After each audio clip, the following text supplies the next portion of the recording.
একটা গল্প মনে পড়ে গেছে, শোনাবো আপনাদেরকে। ইবলিস কয়েকজন বসে খোশ গল্প করতেছে। আলোচনা প্রসঙ্গে এক ইবলিস বলতেছে, দেখ ওই দুই গ্রামের নালা দক্ষিণার এটার পাশে কোন গ্রাম আছে? মাধবপুরের লোকদের মধ্যে খুব সম্পর্ক। তোরা কি কেউ পারবি সম্পর্ক নষ্ট করে দিতে? এক ইবলিস দাঁড়ায় গেছে, হ্যাঁ আমি পারবো। ঠিক আছে, দেখি দুই গ্রামের মধ্যে এত সম্পর্ক, তুমি কেমনে সম্পর্কটা নষ্ট করে দেখবো। সে গেছে বাজারে, বাজারের নাম কি? মাধবপুর বাজার। গুড়ের দোকানে গেছে, গিয়ে হাত ঢুকাই দিছে। হাত ঢুকাইয়া বাজার থেকে বের হতে রাস্তার পাশে গাছের মধ্যে লাগায় হাতটা বুঝে চলে আসছে। ইবলিস কয়, দেখো কাজ হয়ে গেছে। যেখানে গুড় সেখানেই পিঁপড়া। কথা ঠিক না বেঠে? পিঁপড়া আসছে গুড় খেতে। আবার যেখানে পিঁপড়া থাকে টিকটিকি আসে। আবার টিকটিকিরা পরস্পরে ঝগড়াও করে। দুইটা তিনটা টিকটিকি গুড় খেতে পিঁপড়া খেতে এসে ঝগড়া করে নিচে পড়ে গেছে। দূর থেকে বিড়াল মনে করছে না জানি ইঁদুর। বিড়াল ইঁদুর সহ্য করতে পারে না, দৌড় দিয়া গিয়া টিকটিকি একটা কামড় দিয়ে দিছে। দৌড়, দূর থেকে দেখছে মিস্টার কুকুর। মনে করতেছে না জানি বিড়াল ঘর থেকে কোনো খাবার নিয়ে দৌড়াইতেছে কিনা। লাফ দিয়া গিয়া বিড়ালের গলায় দিছে কামড়, বিড়াল গেছে মারা। বিড়ালের মালিক এসা দেখছে তার বিড়াল মারা গেছে, লাঠি একটা নিয়ে কুকুর পিঠায় মেরে ফেলছে। কুকুরের মালিক কয়, বেটা কুকুর বুঝে না, তুই তো বুঝোস, তুই আমার কুকুরের মারছস। লাঠি একটা দিয়ে দিছে ওর মারিতে, মাথায় মারে। মাধবপুরের লোকজন যদি আহত হয় তো মাধবপুরের যুবকরা লাঠি নিয়ে দৌড়ায় আসবে না? আসবে না? নালা দক্ষিণের যুবকরা বসে থাকবে? লাগছে দুই গ্রামের ঝগড়া, 10 জন আহত, 10 জন নিহত।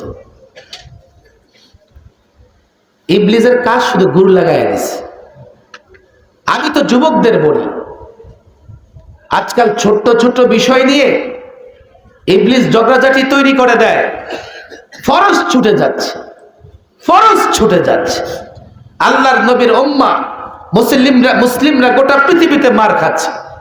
আমার সমাজের যুবকরা কোরআন পড়া জানে না, আমার সমাজের যুবকরা নামাজ পড়ে না, সুন্নাত তো দূরের কথা ফরজ আদায় করে না। আমাদের ভেতরে কখনো এই অনুভূতি তৈরি হয় না, কি করে যুবকদের মসজিদে আনা যাবে, কি করে যুবকদেরকে নামাজ শিক্ষা দেওয়া যাবে, কি করে আল্লাহর নবীর সুন্নাহ পার্লামেন্ট থেকে শুরু করে গ্রাম পর্যন্ত সর্বত্র আল্লাহর নবীর সুন্নাহ প্রতিষ্ঠিত করা যাবে। আজকে বাংলাদেশে আপনাদের খবর নাই, নেত্রকোনা যান, পঞ্চগড়ে যান, পঞ্চগড়ে গিয়ে দেখেন রাসূলুল্লাহর দুশমন কাদিয়ানীরা আমার মুসলমান ভাইকে নানা প্রলোভন দেখিয়ে কাদিয়ানী বানিয়ে ফেলছে, কেউ খ্রিস্টান বানিয়ে ফেলছে।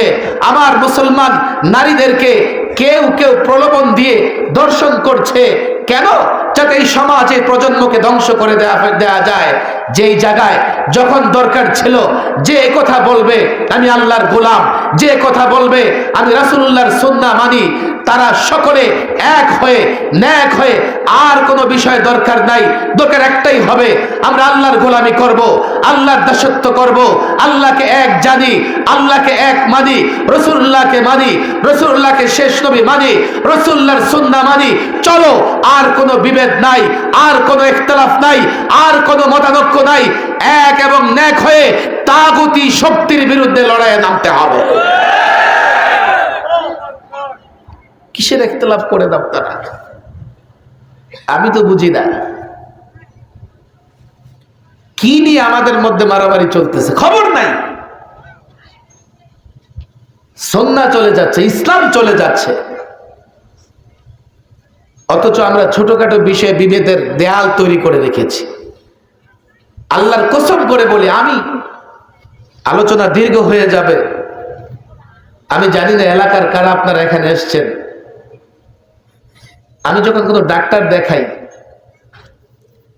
হোম না গিয়ে সাইনবোর্ড দেখে ডাক্তারের সামনে 1000 ফি দিয়ে বসে যাই না?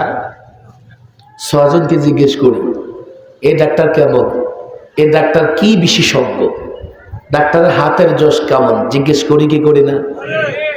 আমি তো বলি 1 কেজি লবণ কিনতে গেলে মানুষ 2 দোকানে যায়, আর যদি সেটা পেঁয়াজের মতো অ্যাটম বোমা হয় তাহলে তো পুরো বাজার চক্কর লাগাবে। মাঝে মধ্যে বাংলাদেশে এমন হয়ে যায় যে পেঁয়াজের দাম বোমার দামের চাইতে বেশি হয়ে যায়। 1 কেজি পেঁয়াজ কিনবো, 10টা দোকান যাচাই করি। আপনি একজন আলেমের অনুসরণ করবেন, এই আলেমকে যাচাই করবেন না, এটা তো বুদ্ধিমানের কাজ হতে পারে না।